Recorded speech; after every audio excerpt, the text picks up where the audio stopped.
Terus, deviasi septum nasi itu apa, Seika? Ya, mencong. Septum nasinya mencong. Harusnya di tengah, dia malah miring ke salah satu sisi. Bahkan di keadaan tertentu bisa sampai mepet, bisa sampai nutup salah satu kafum nasi. Makanya harus dilakukan tindakan pembedahan. Nah, dia penyebabnya apa? Bisa kongenital dari lahir, bisa juga trauma gitu, jotos jadi deviasi septum nasi. Lanjut, sinusitis plus 0. Yang ditunjukkan panah merah tuh sinus apa? Ya, betul. Sinus nafir. Ini apa? Selule, etmoi. Lateral. Ada sphenoida. Ya, betul. Itu namanya sinus paranasales. Contoh orang yang flu kronis, flu-nya lama, itu bisa menyebabkan sinusitis. Karena bakteri yang dari kafum nasi bisa masuk ke sinus paranasales. Jadi nanti dia mengeluhkan, di sini akan terasa penuh cairan, dia meler terus, dia nyeri, itu namanya sinusitis.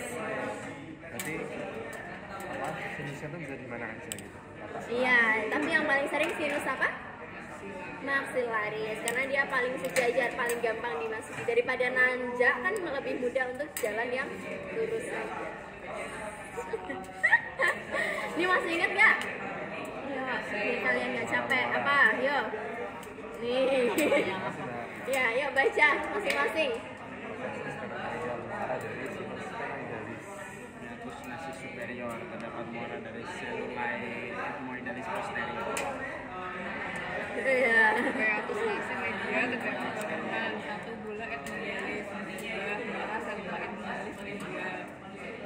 Meatus similunaris, saluran melengkung di bawah bula etmoidalis, muara sinus kecil. Petibulum etmoidal.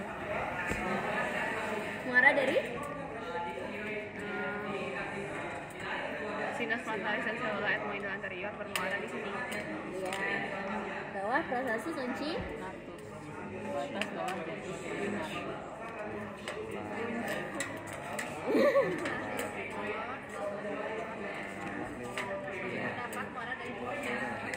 Yeay, energiku tersimpan. Udah ngerti kan semuanya? Yeay. Oke, ingat-ingat ya. Ini kadang-kadang keluar respons. Lanjut, epistaksis. Tadi plexus apa? Nah, epistaksis kesalba itu adalah plexus. Berarti A. Ya, dari apa aja? Arteri,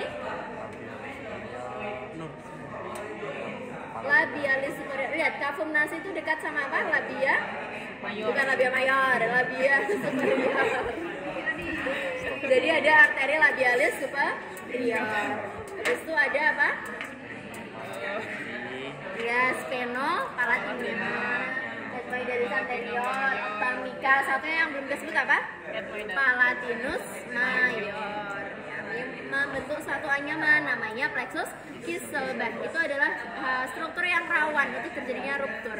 Makanya pada orang hipertensi atau infeksi, orang hipertensi terkhusus, dia tekanan darahnya yang orang dia tekanan darahnya di atas 200, 220, kayak gitu tekanannya pasti besar. Nah, ketika memasuki arteri-arteri kecil, dia mudah untuk ruptur. Ya, orang hipertensi itu kadang-kadang keluar darah tiba-tiba dari hidung, kadang-kadang gusinya berdarah secara tiba-tiba karena ada plexus Kisselbach. Adenoiditis, radang tonsil pharyngealis atau tonsilla adenoidea. Lihat dekat apa ini? Opte. Nah, dekat opte, sehingga bisa menyebabkan pendengarannya berkurang karena opte itu menghubungkan apa sih? Faring dengan Kavitas tympanica. iya, kavitas tympanica. Jadi ketika tertutup, dia akan mengeluhkan berkurangnya pendengaran. Terus otitis media, kavitas timpani itu bisa mengalami radang karena penyebaran dari adenoid tadi mengenai opte, bakterinya akan masuk ke saluran pendengaran, bisa menyebabkan otitis media atau radang telinga bagian tengah. Oke, kalian belajar di 2.3. Terus di sini ada bisa menyebabkan obstruksi aliran nafas dari kafum nasi. Gimana sih urutannya? Nares kan, kafum nasi, terus koana. Udara kan urutannya gitu. Terus masuk ke nasofaring. Padahal dekat nasofaring ada tonsil adenoidea. Kalau dia membengkak akan menutup jalan udara gitu. Oke, ada tonsilitis. Tonsilitis paling sering terjadi di tonsila palatina. Tapi banyak tuh tonsil-tonsil yang lain juga bisa kena. Ini adalah penyakit amandel.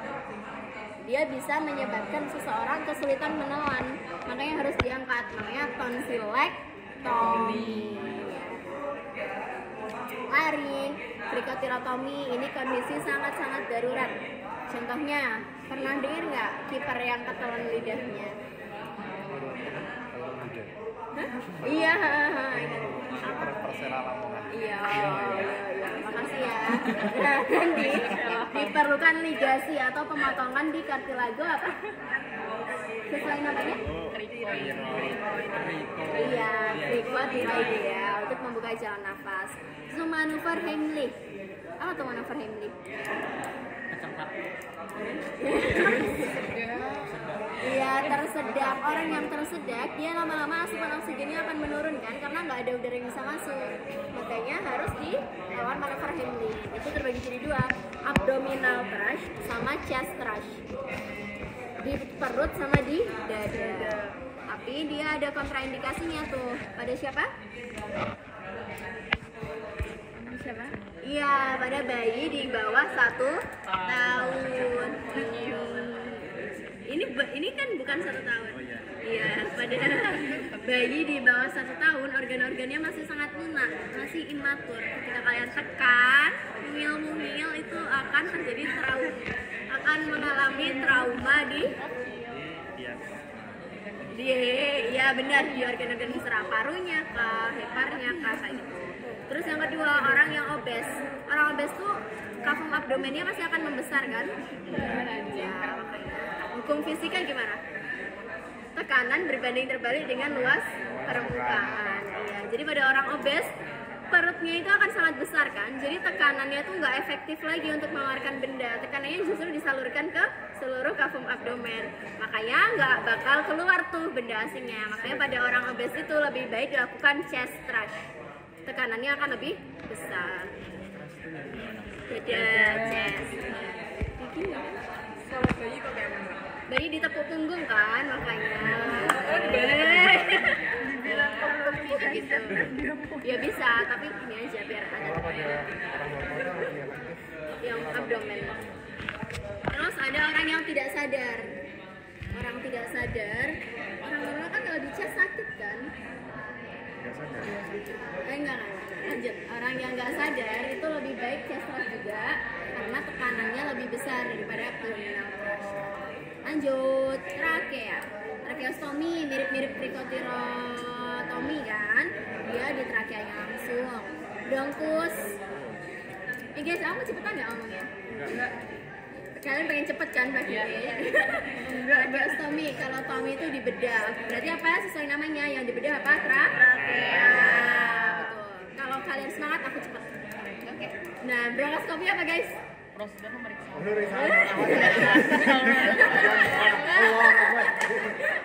Keren, suka. Dia adalah ada selang yang ada kameranya untuk melihat apakah ada penyempitan lumen bronkus, apakah ada massa abnormal atau tumor di bronkus, apakah ada apa? Apakah ada benda asing, namanya bronkoskopi, alatnya Bronkoskop. Lanjut. Asma apa guys? Alergi, hipersensitivitas atau reaksi alergi. Ada orang yang ngirup debu enggak asma, ada orang yang ngirup debu langsung asma. Perbedaannya karena ada reaksi imun, ada reaksi alergi. Nah ini kalian belajar di blok selanjutnya. Pada orang asma kenapa dia kalau tarik nafas sulit banget? Karena ada penyempitan lumen. Karena ada penyempitan lumen bronkus. Kalau orang normal lumennya segini, udara gampang masuk. Orang asma lumennya kecil, udara sulit masuk. Namanya bronkokonstriksi. Kan ada konstriksi dan dilatasi. Konstriksi Dilatasi, Mam.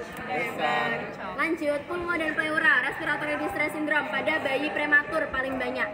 Karena nanti belajar di histo, sel alveoli 2 atau pneumosit 2 itu fungsinya menghasilkan surfaktan. Surfaktan adalah cairan pelapis alveolus. Fungsinya apa? Yang pertama, mencegah alveoli kolaps. Biar terbuka terus, biar terjadi pertukaran O2 dan CO2. Kalau surfaktan kurang, dia kayak gini, alveolinya kolaps, nutup, makanya kekurangan oksigen. Yang kedua, menurunkan tegangan permukaan, biar udara itu gampang masuk alveoli. Kalau nggak ada surfaktan, udara sulit masuk karena tekanannya terlalu tinggi yang harus ditembus, paham? Makanya pada bayi prematur itu harus dinilai apakah dia nafasnya sulit, apakah bibirnya biru-biru, apakah kukunya biru-biru, apakah pucat. Itu bisa karena RDS ini. Pada bayi prematur 60% meninggal karena RDS ini. Penyebab utamanya apa? Kekurangan surfaktan. Nah, iya, bisa nggak nangis juga. Efusi pleura berarti apa? Ada penumpukan cairan di kafum pleura. Penanganannya pakai torakosentesis. Betul, torakostomi juga bisa. Piotoras ada nanah. Pio, PP ya, PP, Pio pus gitu. Karena pus itu adalah sel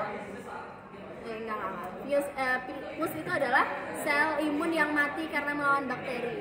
Makanya ini paling banyak daripada infeksi. Contoh tuberkulosis, pneumonia kayak gitu. Jadi bakteri itu akan menimbulkan pus-pus tadi kan, sehingga pusnya bisa di kafum pleura. Hemo, darah, cilo, getah. Kurang semangat, aku lama nih. Cilo apa? Nih, ada torakosentesis. Untuk apa? Efusi? Iya, untuk efusi pleura. Dia mengeluarkan cairan. Di linea? Linea SIC. Linea mid axillaris. Dia SIC berapa? 8, 10. Iya, 8, 9, 10. Harus tetap tenang guys, jangan lanjut. Ada torakostomi, dia adalah memasukkan selang atau tube atau tabung. Nah, kalau mau tube torakostomi itu harus melakukan torakotomi dulu. Jadi dia diligasi, dibedah, itu memasukkan tabung. Semuanya tujuannya untuk mengeluarkan cairan dari kafum pleura. Jadi kalau torakostomi itu jarum doang atau selang kecil doang. Kalau tube torakostomi itu ada tabungnya, makanya harus dibedah dulu. Ini di mana? Linea axillaris anterior atau mid axillaris. Ini adikosis.